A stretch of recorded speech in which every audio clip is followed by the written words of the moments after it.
Labadiena klausytojai, labadiena Lietuva. Sveiki visi.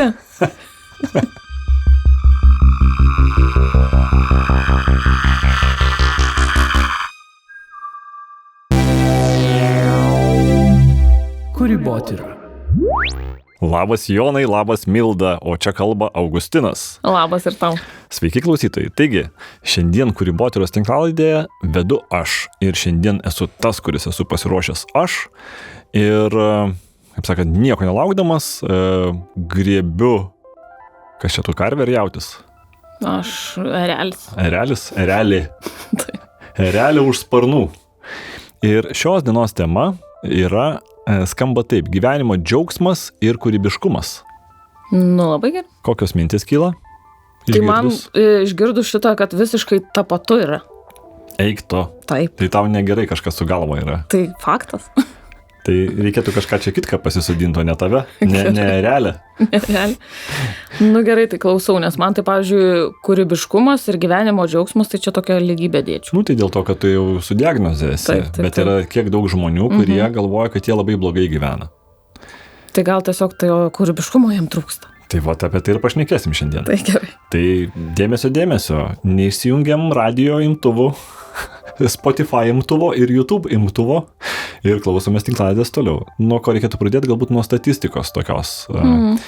Tai laimės indeksas. 24 metai rodo, kad Lietuva bendroje toje įskaitoje, pavadinkim taip, užima 19 vietą. Ar ne, tai pasaulyje, tai be galo aukštas įvertinimas, ar ne? Ir netgi pakilo, man atrodo, buvom žemiau. Lietuvos jaunimas iki 30 metų yra laimingiausias pasaulyje, irgi 24 metų rodiklyje pirma vieta.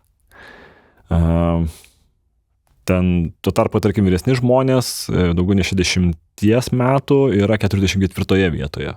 Tai žinant, kiek yra pasaulyje, taip aišku, ten skirtingai skaičiuojama tų šalių, taip aišku, ten kokie nors geografai supyktų, bet apvalinkime ir sakykime, yra, tarkime, pasaulyje 200, ar ne, tarkime, tame indekse apytiksliai tiek, tai 44 vieta yra, na, pirmasis, kas čia gaunasi, ketvirtadalis. Ne? 19 vieta, wow, tai čia iš viso top, visiška viršūnė. Jaunimas, pirma vieta. Mes labai gerai gyvenam. Įdomesnė dar statistika, žiūrint į Kauno KMUK, ar ne, Kauno medicinės universitetinės klinikas ir jų statistika, irgi tokį įdomų faktą ištraukiau, kad, pavyzdžiui, neišnešioti kūdikiai, jų gimstamumas ir jų šansas išgyventi. Lietuva irgi, neišnešiotų naujagimių, tarkim, 1,5 kilogramo svorio vaikučiai, ankstukai, vadinami, irgi turi labai labai aukštą išgyvenimo kaip čia procentą ir jis pakilo per paskutinius metus nuo 45 iki 97%. Tai Lietuva yra ta šalis, kur tu tikrai gali gyventi, gali džiaugtis gyvenimu ir gali mėgautis juo, būti laimingas, bet kažkas nutinka. Ir apie tai irgi šiandien pakalbėsime, kas nutinka, kad tu žiūri ir atrodo, kad yra tas posakis, kad pas kaimyną žolė žalesnė. Nesvarbu, kad jis ten dažo ją rudenį arba žiemą. Čia taip jau šaržuojant, ar ne? Arba žiūrint socialinius tinklus. Kaip ten jie visi laimingai gyvena. O aš toksai nevykėlis arba nevykėlė. Kodėl man taip nesiseka? Bet tai realiai statistika rodo, kad mums čia kaip ir sekasi. Mes tai čia realiai ir erelis. Taip, mums sekasi, mes laimingi, mes čia visko turim. Ir tada, nežinau, turbūt ateina ruduo. Kaip kad dabar mes lapkričio mėnesį čia kalbamės, tamsu, už lango niru, rūkas. Manau, iš dalies daugelis žmonių, kiek pasikalbu iš savo rato, veikia ir ta sezoniškumo kaita. Tai labai įdomu būtų sužinoti, kada buvo tyrimai daryti laimės. Ar jie turi įtakos, tarkim, metų laikų. O kas tada vyksta už poliarinio rato Suomijoje, Švedijoje, Norvegijoje? Suomija kažkaip visą laiką irgi patenka ten į labai aukštas pozicijas, nors pas juos labai laimingi žmonės. Ir dar beje, Suomijų visuomenė yra viena tų, kurie yra labiausiai mėgstantis būti vieniši. Ir tada paradoksas tas, kad tu esi vienišas, vienas ir laimingas.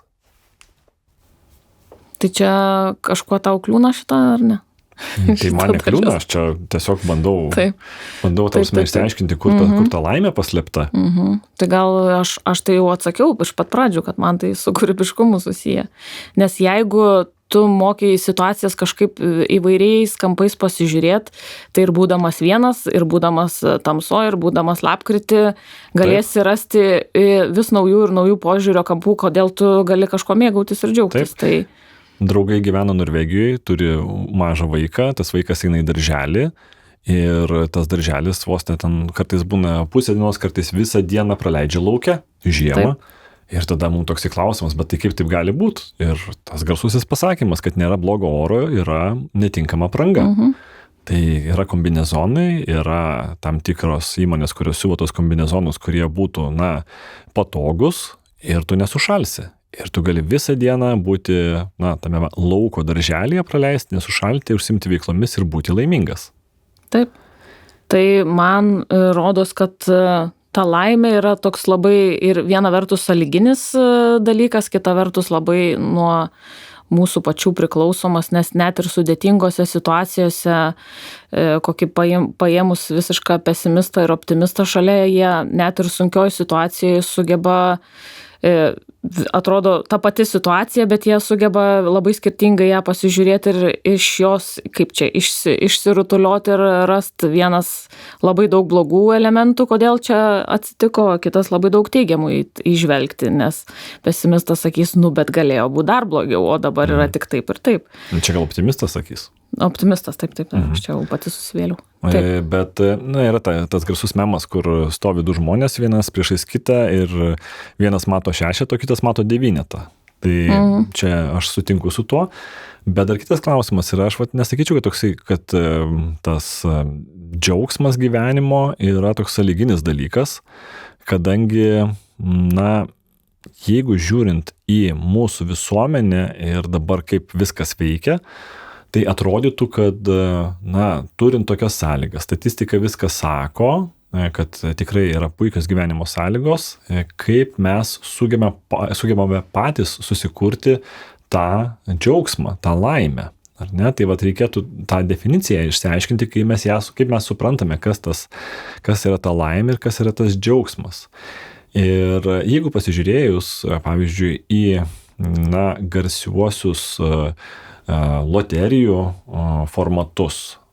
Tarkime, tas pats irgi ten užbrauk kampus, įstrižainę, po to visus langelius užbraukyk, arba ten koks nors bingo, ar neskaičiukus išridenamas kamuoliukas, ar nesuskaičiuku, tu užbrauki, ten galų gale surinkęs tam tikrą irgi ten kiekį arba formą, ten atsistoji, šauki bingo ir laimi ir taip toliau.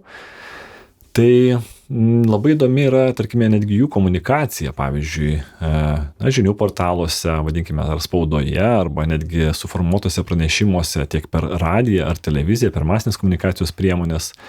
Neretai Lietuvoje tai yra tie žmonės, kurie tampa milijonieriais, jie yra slepiami. Bet pasakoma istorija, ir ta istorija, atkreipėme dėmesį, kaip jinai yra įdomiai pasakojama, kad štai tenai buvau labai pavargęs po darbo, nuėjau nusipirkti maisto, arba ten nuėjau žiūrėti kokių nors krepšinio rungtynių, galvojau nusipirkti kažkokių nors ten traškučių. Ir galvoju, čia pardavėja pasiūlė, aš ir nusipirkau ten tą loterijos bilietą. Ir aišku, aprašau ir taip toliau, ir po to žmogus ten tikrai tų jokių psichologų pagalbos nesinaudos, investuotojų patarimais nesinaudos. Ir pats susidaros su tai didžiulė lavina pinigų, kurį jį ar ją užgriuvo.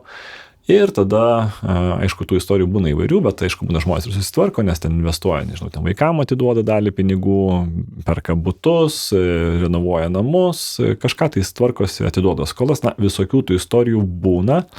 Bet ką aš noriu šito visų pasakyti, kad tas loterijų organizacijų kuriamas, tai čia dabar jau monetizacijos tikrai iš loterijų organizatorių nebesitikėkim, ar product placement ar to įterpimo šitoje tinklalaidėje, bet ką noriu pasakyti, atkreipkite dėmesį, kaip yra kuriamas naratyvas, pasakojamas, kad štai pinigai tau atneš laimę. Prisipažink, Milda, ar tau yra pinigai atnešę nors kartą laimę, bet sakyk tiesą. Tam kartui, taip trumpai, bam. Reiktų, o jeigu nusipirki atostogas 2 savaitėm, tai čia jau netrumpai. Bet jeigu išvažiuoji tas atostogas ir vis tiek savo visus skaudulius įsiveži, tai nuo savęs nepabėgsi, net ir kur nors ten Tenerifei gulėdamas, tai čia toks save apgaulė vis tiek. Mano santechnikas kažkada pasakė, žinai, jeigu nori važiuoti į Egiptą, tai savaitės yra per mažai, reikia važiuoti mažiausiai 2.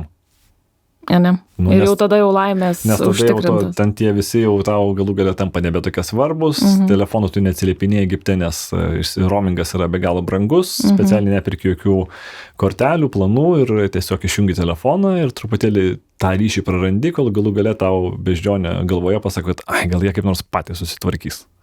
Tai atitrukimas tai labai svarbu, bet aš nežinau, jeigu tu savo visus sunkulius, tai tikrai nepaliksi kažkur tai pakely oro uoste.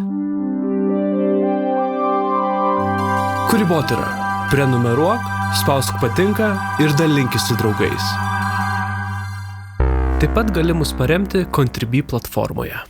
Tai mano tolesnė tokia mintis, kurią norėčiau irgi mus nusivesti, tai yra klausimas, kaip susikurti tą prasmę, ar ne, kaip susigalvoti, arba kaip susikūrybinti tą prasme, kai išorinis pasaulis ir tarkim ta pati statistika, kurią aš visai čia neseniai paminėjau, jinai kaip ir sako, šiaip jeigu ką, tai mes, gyvenam labai geroj šalyje, mes su geriamu vandeniu nuleidinėjom tualetą, kur airiai ir britai pasukioja tiesiog pirštą prie smilkinių, sako, jūs gal debilai, ką jūs čia darot, ar ne? Tai geriamas vanduo, nes aš, pavyzdžiui, irgi lankiausi Briuselyje, užėjau į kavinę ir paprašiau stiklinės vandens. Ir, tiesiog žiūrėjau, kaip tą kavą daro, man padarė kavą ir pamačiau, tiesiog žiūrėjau tą baristą ir jisai man įleido vandens į stiklinę ir mūsų žvilgsnis susitiko ir jis iškart pradėjo teisintis. Ne, čia tap water, pas mus filtrai pastatyti, viskas gerai, tu nesijaudink.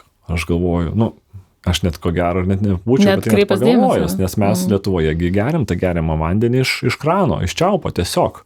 Paprastai, tai aišku, ten būna, jeigu rėžinys, ten geležis panašiai, bet tai kaip susikurti prasmę ir mano būtent šitos tinklalaidės ir būtent šitos temos tokia idėja, kurią irgi norėčiau ir tau, nežinau, gal tu pažįsti tą arba esi girdėjusi tą žmogų ir būtent tą knygą, bet yra Amerikos vengrų psichologas Mihai, dabar čia tą pavardę irgi pasistengsiu ištart, nes pasirašiau tarimą, Csikszentmihalyi, Mihai Csikszentmihalyi, psichologas išleidęs irgi bestsellerį knygą, kuri vadinasi Flow, pasroviui, aš verščiau ko gero, ar ne, toksai su tėkme, galbūt lietuviškai taip taisyklingai išversti. Ir jisai toje knygoje nagrinėja būtent, kas yra tas tikrasis gyvenimo džiaugsmas. Ir toje knygoje yra ne viena mintis išnagrinėta, aišku, mes čia jų visų gero šiandien ir nepaliesime, ir tai nėra mūsų tinklalaidės tikslas, yra galbūt tiesiog žmonės užvesti ant kelio, kad jie galbūt patys daugiau pasidomėtų, bet įdomių dalykų jisai pasakoja, kad kodėl laimė yra, tarkime, ne atsitiktinumas, o sąmoningo veiksmo rezultatas. Tai reiškia, kad reikia susigalvoti kažkokį tai veiksmą, kuris mums atneš laimę. Žodžiu, jį neištiks savaime. Taip. Ir dažnai žmonės, dėl ko, į tas depresijas, jisai irgi toje knygoje nagrinėja, kodėl panyra, įvairiausių pavyzdžių papasakoja, tiesiog, kad mes nesprendžiame tų problemų arba nesusigalvojame savo veiklų arba iššūkių, kurie mus paskatintų veikti kitaip. Tai ten jisai, aišku, daug protingesniais žodžiais ir daug sudėtingiau, aš galėjau čia irgi ko gero užsirašyti ir pacituoti kai kurias vietas tos knygos, bet ką norėjau irgi mūsų klausytojams, tiek žiūrovams, tiek ir su tavimi, Milda, padiskutuoti, kad vienas iš tokių dalykų, ką jisai patarė, kad verta susikurti savo kažkokį labai, labai didelį tikslą gyvenime, tokį atrodytų nepasiekiamą. Ir tą tikslą sužaidybinti, paversti žaidimu. Tai kas esate žaidę kompiuterinius žaidimus, kas nutinka, kai tu pakeli... Skirtingis lygmenis, pasidėlio. Kai tu eini žaidime ir tu pakeli aukštesnį, surinkai kažkiek tais patirties taškų, žaidėjai sakytų expos, ar ne experience points, ir tu pasikeli savo lygį, tą vadinamą levelį, atsitinka tas dalykas, kad tau atsidaro daugiau galimybių. Tu turi daugiau galimybių, tai gali kažkokį geresnį ginklą paimti, skydą paimti, kažkokios magijos, galbūt burtą kokį nors išmokti ir tu daugiau gali padaryti. Ir tas dalykas tave veda į priekį, tu jautiesi laimingas, nes tu žinai, kad va tą padaręs, tau atsidars nauji vartai, naujas langas, naujos duris, nauja galimybė. Tai susiskaidyti tokius etapus, ne, patį tą tikslą. Taip, čia ta metodika net ne viena yra, bet man įdomu, kaip tau atrodo, ką tu dabar girdi, kaip tau atrodo. Man šitas visai skamba toks panašiai, kaip žinai, jeigu turi kažkokį didelį iššūkį arba tą patį tikslą, tai čia tas dramblį, kaip sako, valgyti gabaliukais reikia. Tai nebandyti to viso dramblio vienu kartu apžiot. Tai čia smagi dalis, kad dar gamifikuota, tai galima net savo kažkokio apsidovanojimo, ne, už gabaliuko įveikimą savo apsidovanoji, tarkim, pasikeli dopamino kiekį, pasigamina dar tokių motivaciją patidėję, šokt prie to kito lygmens arba to kito dramblio kepsnio, ne? Tai esmė, ką jisai ir pasakojo, kad laimė tai yra ne atsitiktinumas, bet iš esmės tai yra sąmoningo veiksmo rezultatas.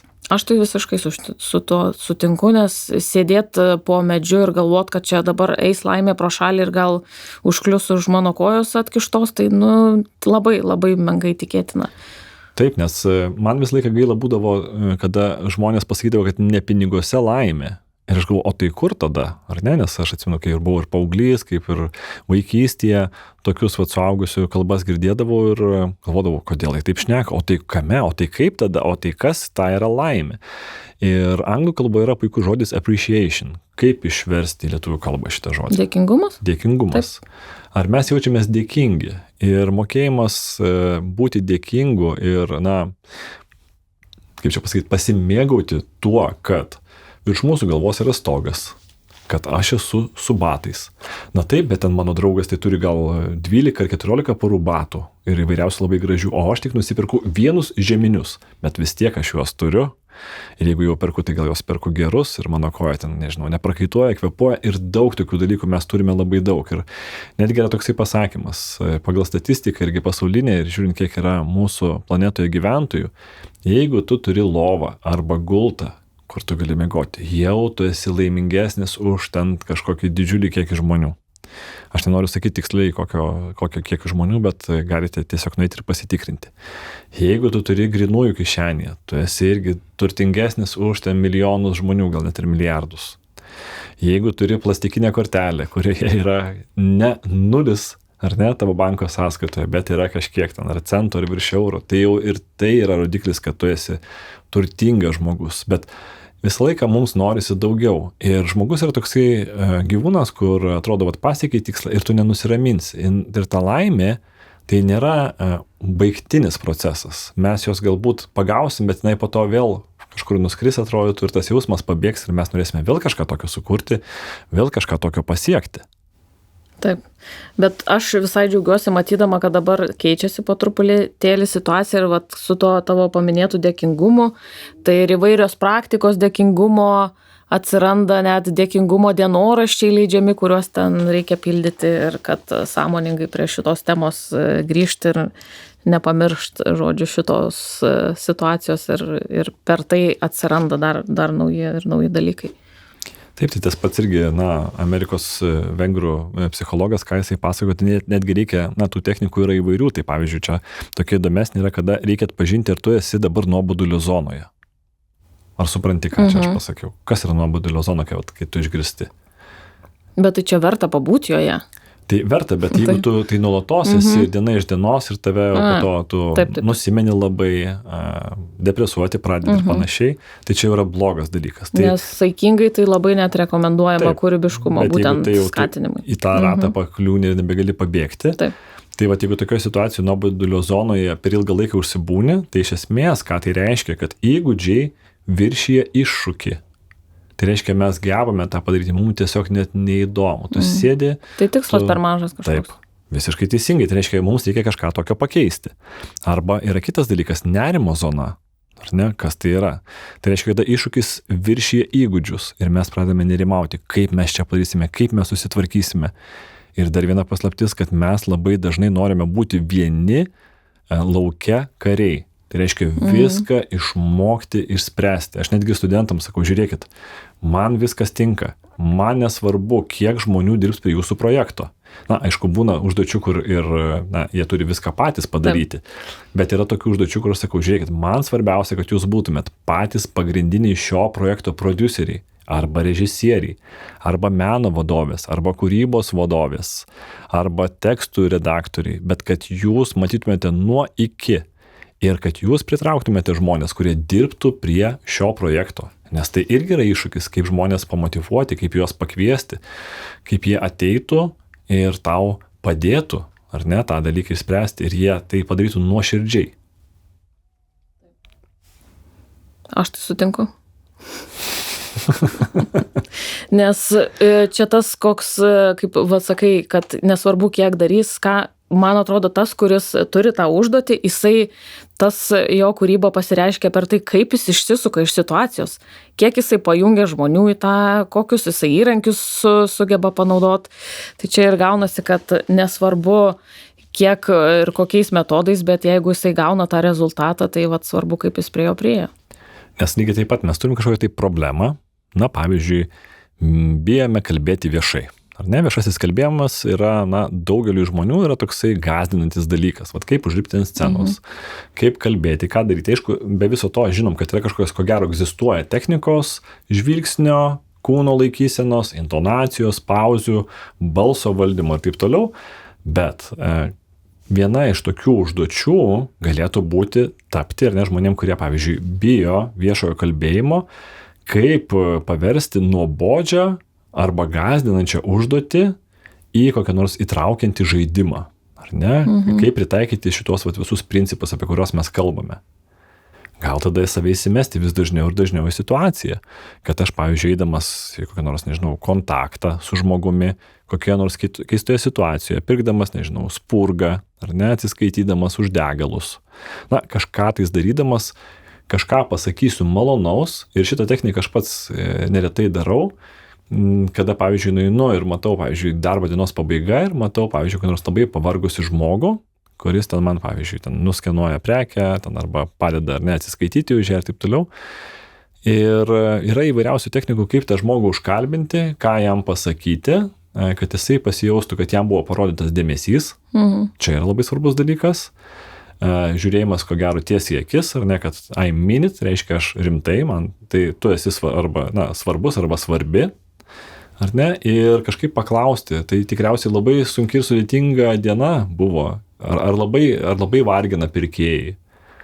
Na, ar dar kažkas tokio, ar ne, tokie klausimai gali, kai kurie, aišku, aš nesakau, kad tai ne visą laiką suveikia, ir tai žmonės būna tiek kartais pavargę, kad jie tiesiog ignoruoja tą klausimą.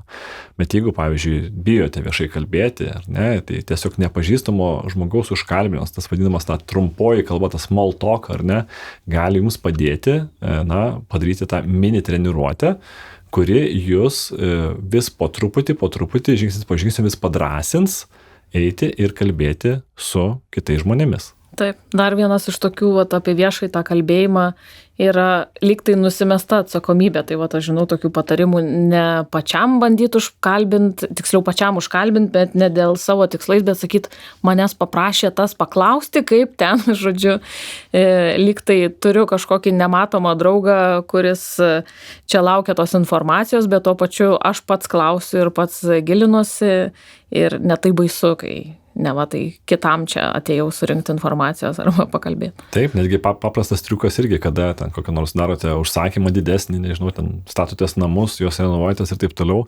ateinate į parduotuvę ir jums reikia nuolaidos, bet nepasakysi, klausyk, padaryk man čia 5 ar 10% nuolaidą kokią nors statybinę įmonį, bet tu gali susikurti kokią nors vardą. Pagalvokit, koks dažniausiai yra lietuvių, pavyzdžiui, vardas populiariausias tarp vyrų arba moterų, ar ne? Ir sakyt, kad ten toks ir toks žmogus čia rekomendavo ir sakė, jūs tikrai padarysit nuolaidą, nes ir jam padarėte, čia pirko kažką pas jūs ten didžiulį ir labai gražiai bendravot ir tu atinėt jau tą žmogų pageri ir panašiai ir tada skamba rimtai. Ir čia jau kūrybinė istorijas, jau čia kontekstus. Tai čia irgi sukčiavimas, bet to pačiu ir kūrybiškumas yra. Taip. Dar turiu klausimą, kaip tu manai, kas yra, tarkime, didžiausi džiaugsmo vagis arba laimės vagis? Kažkokios tai kliūtis, kurios gali būti, tarkim, sutrukdyti, pasiekti tą būtent būseną, kada tu jautiesi laimingas arba džiaugiesi? tai gal tokia savistabos stoka, tas vadinamas multitaskinimas, nes tiesiog tada nesikoncentruoja į vieną dalyką, nuolat blaško skirtingi aplinkos faktoriai ir tada nėra kada net pagalvoti, ar tu kaip apskritai tu čia jautiesi, net ne tai, kad ar jau esi laimingas ar ne, bet ar apskritai kažką jauti šiuo metu, nes šokinėjai nuo vieno prie kito. Ir dar, nežinau, toks, tai turbūt aš šitus gal savistaba ir tas multitaskinimas. Aš dar pridėčiau baimę suklysti. Nes vėlgi per tą pačią klaidą mes galime atrasti ir sprendimą, kaip padaryti dar geriau. Tai čia mes jau ne vieną savo tinklalaidėje šitą dalyką minime. Kitas dalykas yra perfekcionizmas, kad viską padaryti iš karto labai gerai, idealiai ir taip toliau, ar ne? Ir dar vienas dalykas tai yra prokrastinacija, prokrastinavimas arba atidėliojimas. Taip, tai reiškia irgi šitos dalykus. Reikia pastebėti ir save kontroliuoti, kaip tą dalyką padaryti. Tai netgi kažkaip irgi keistą tokį video mačiau su prokrastinacija. Na, aišku, ten toksai daugiau kaip memas vaikšto po internetą, bet tiesiog mačiau tokius ne vieną video siužetą, tą vadinamą Reelsą, kada koks nors žmogus sėdi prie kompiuterių dirba ir šalia pasistato laptopą, kad praeitų kažkoks gestapo karys, kuris nevatais netikėtai užsuka pas tavį kambarį ir tu iš karto turi užsidaryti visus langus ir dirbti. Tai irgi yra metodika, kaip prisiversti dirbti, kur kareivis užeina į nevatais į tavo patalpą ir jisai žiūri, kad tu dirbtum. Nu, atrodo visiškai nesąmonė. Ir įtampa čia kyla. Ir įtampa kyla, bet kai kuriems žmonėms komentaruose mes paskaitim, kad taip, tai padeda. Tai čia toks vieniem botagas padeda, kitiem piragas. Tai čia gal tiem, kur botagas, tai veikia. Na kągi, tai aš dabar vis tiek dar paprovokuosiu, o tai kaip tau čia tas kūrybiškumas su laime susiję ar nesusiję? Aš manau, kad labai susijęs yra ir aš kažkada irgi buvau tokiam gyvenimo tokio duobėje ir kažkada irgi pasakojau mūsų vienoje tinklalaidėje, kad labai kažkaip buvo toks liūdesys apėmęs ir aš tą liūdesį sprendžiu tiesiog berašydamas dienoraštį ir rašydamas 3 gerus dalykus, kurie įvyko. Ir buvo ganėtinai sunku, bet dabar aš stengiuosi pasimėgauti tuo, ar ne, pasimėgauti to kiekvieną akimirką ir tiesiog įeini į patalpą žiemą ir jos šiltos, tu džiaugiesi. Ar ne, tu atsirakini duris, atsirakino spina, tu įėjai į vidų, ar ne, įsėdai automobilį, tave kažkas pasiūlė pavežti. Maži laimėjimai tokie. Taip, visiškai mini laimėjimai, tu atėjai, tau kažkas nusišypsojo ir nuoširdžiai, o ne dėl to, kad ten jiems taip pasakyta, ar ne, ir ten, arba kažkas, ar, nu, tie mini dalykai ir jie labai labai padeda, kaip sakant, tam vadinamam psichologiniai higienai mūsų visų, tiesiog mėgautis ir būti dėkingiams. Tai čia, aišku, skambu kažkoks senelis, bet tą dalyką aš kažkaip labai po to gailėjausi, kad aš jį ganėtinai, sakyčiau, vėlai atradau ir to tikrai mėgstu mėgautis ir kartais būna, kad aš ateinu kur nors į patalpą ir aš nusišypsu ir pasižiūriu kažką ir galvoju, nu tam tai tikrai ko gero negerai čia, ko jis čia šypsusi. Bet tiesiog aš ten turėjau tą momentą, akimirką, kad man buvo gera ir aš, tiesiog pasidžiaugiau tuo. Čia beveik tokia kaip ir metodika galėtų būti. Tai va dabar noriu tuos paklausti, kokią tu turi šiandien metodiką paruošusi. Galbūt kažką pritaikysi pagal temą, o gal šiaip turi pasiruošusi. Tai aš beklausydama tavo tų prisiminiau vieną konkretų atvejį, kaip mes su kolegom išvažiavę į parodą ir tikrai taip sunkiai kiekvieną dieną padirbę, grįždavom kiekvieną vakarą į viešbutį ir tokie visi pervargę, bet vadovas sakydavo, pasakom dabar 3 dalykus, kurie geri nutiko tą dieną ir vieną blogą. Tai žodžiu, tas padėdavo kažkaip atsistatyti visiems ir užsikurti po tos sunkios dienos ir paskui ir juokų daug gimdavo tenai ir panašių dalykų. Tai visai tokia kaip ir metodika ir praktika gali būti, kurią gali taikyti. Puikiai. Aš tai turiu vieną metodiką, kurią pavadinau tiesiog paversk nuobodulį žaidimu. Ar ne? Toksai dalykas. Tai čia paprastai 4 žingsniai. Pirmo žingsnio metu, pirmo etapo metu reikia susikurti tikslą, kaip laimėti. Kaip mes nugalėsime tą nuobodulį. Pavyzdžiui, reikia susitvarkyti. Man dabar nuobodu, bet aš žinau, kad, pavyzdžiui, turi ten skalbinių krepšį, arba turi neišsuptą kambarį, arba ten kriauklė pilna lėkščių. Ne, tokį dalyką. Tada reikėtų susikurti, antras žingsnis būtų susikurti grįžtamą ryšį po misijos. Tai reiškia susiskaldyti tikslą į mažesnius etapus kažkokius tai ir, pavyzdžiui, savo išsikelti misiją per 5 minutės susitvarkyti, pavyzdžiui, ten rūbus, kurie yra ten, nežinau, nesulankstyti, nesutvarkyti ir taip toliau. Trečias žingsnis, reikėtų įvesti tam tikras taisyklės. ar ne, suteikti kažkokio tai tam tikro iššūkio visai šitai užduočiai, ar ne, kažkokią papildomą sąlygą susigalvoti. Na, galima naudoti tik tais vieną ranką. Ar ne, pavyzdžiui. Indus plant vieną ranką. Nu, irgi šiaip yra. O ko ne? O ko ne, tarsi ir toks dalykas. Na ir galų ketvirtas žingsnis, tai reiškia įvardinti kažkokį tai apdovanojimą, ką aš save, kaip aš tą gratifikuosiu, kaip aš save įvertinsiu. Valgysiu iš riebalotos lėkštės. Ne, kad aš jau čia viską padariau, tai mes galim tiesiog pabandyti ir tai bus irgi kažkoks vienoks ar kitoks iššūkis.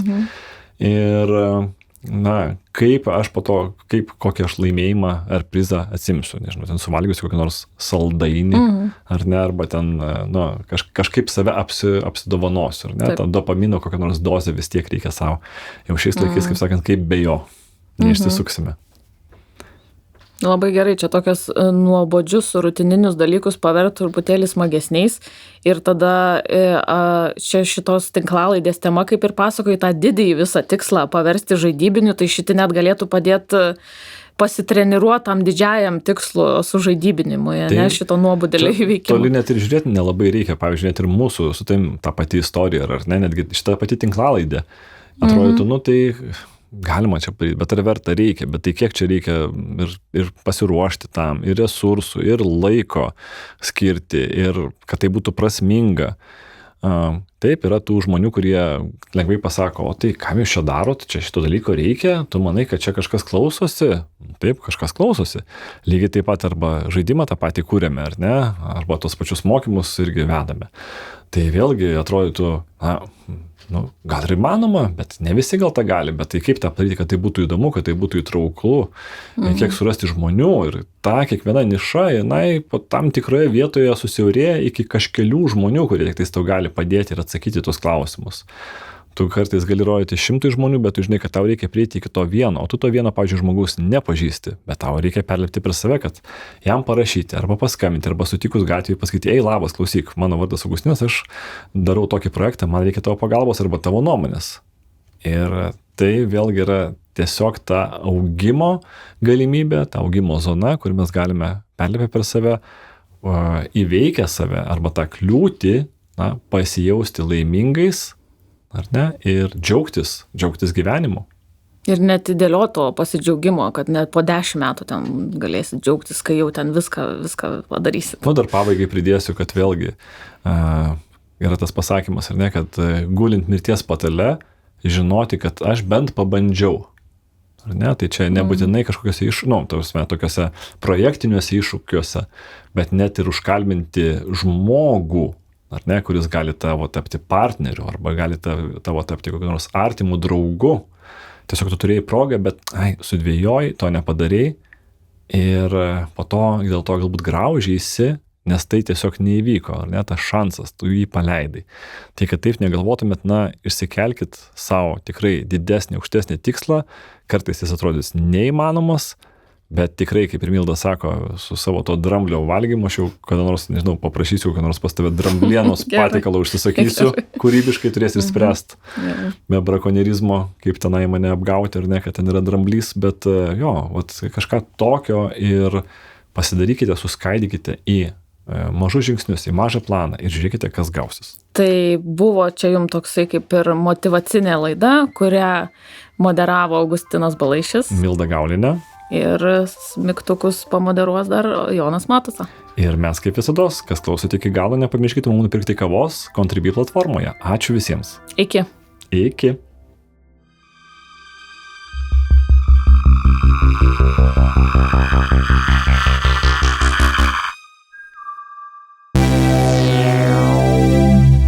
Kūrybotyra.